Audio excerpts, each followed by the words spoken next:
Welcome to Get Your Mind Right, your regular dose of insights and motivation for merchant service sales, digital marketing, and personal growth. Good morning. John Johnson here with Get Your Mind Right, the world's only podcast dedicated to merchant services and digital marketing sales professionals. Hey folks, we're growing our audience organically, and we're all doing that through word of mouth, through folks like you that are watching or listening to our podcast here, picking up tips and using those on how to win. If you like what you hear, please pass it on to a friend. We are in episode 11 of Handling Customer Objections. Where we left off last time is we talked about how it's so important to give 100 pitches of any new type of service or offering that you have to really gain that proficiency. What we also talked about is the notion of the circle back technique. If you missed this, it's really easy to go and get caught up.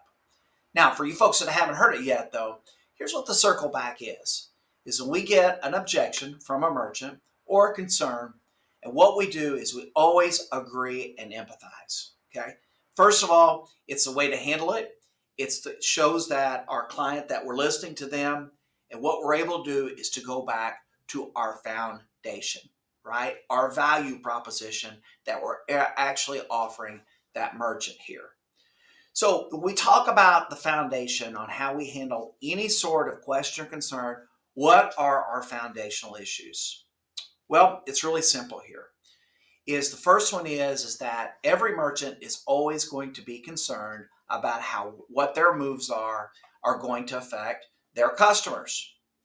So we know from experience that during the first 90 days of an implementation, only about 1 to 10% of their customers are going to notice. The other thing is a very, very small fee to each ticket. It's less than the cost of the sales tax for the state. It's so low that most customers don't even notice it or don't even care. The proof is in the pudding, though, with buyer's choice in the type of take rate and the stickiness of it. We know from experience less than 1% of buyer's choice installations go back to traditional, okay?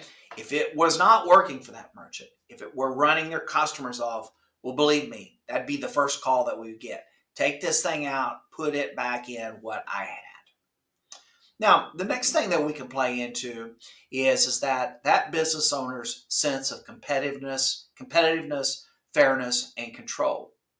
Because in today's world, Visa and MasterCard are really choosing how customers tend to pay for things, okay? And what we're saying again, this isn't buyers compelling here, it's buyer's choice.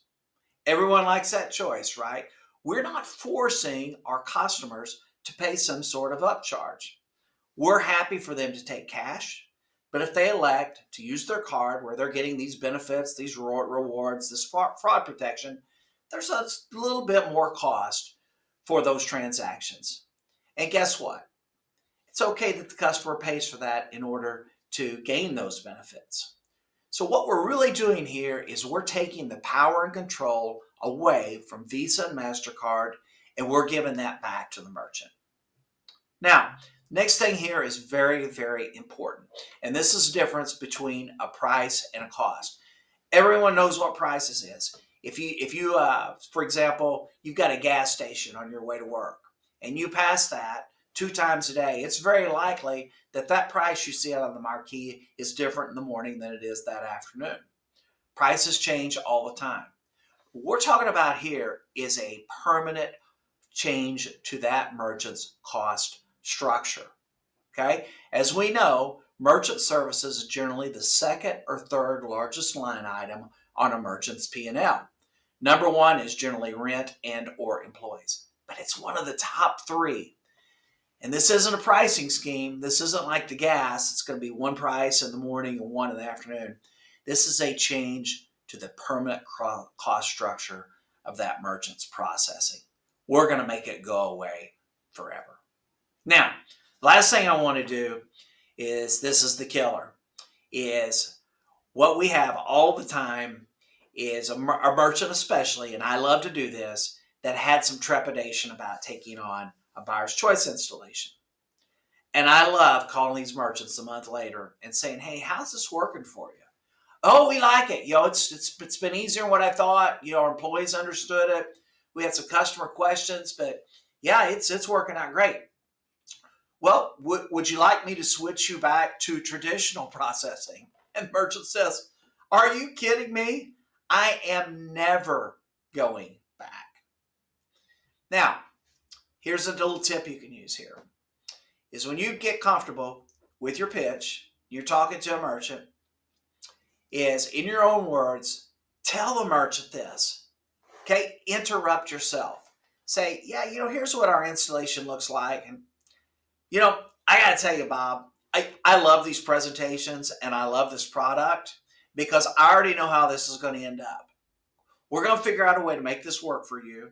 And what I do with my merchants, I call you about a month afterwards and say, how's it going? And what I'm going to do, Bob, is I'm going to call you in a month and you're going to tell me how it's going and I'm going to offer to switch you back. And you know what you're going to tell me? You're going to tell me whatever other merchant tells me. There is no way I am going back to paying these fees. That's all the time we have for today. I'll see you next time on Get Your Mind Right.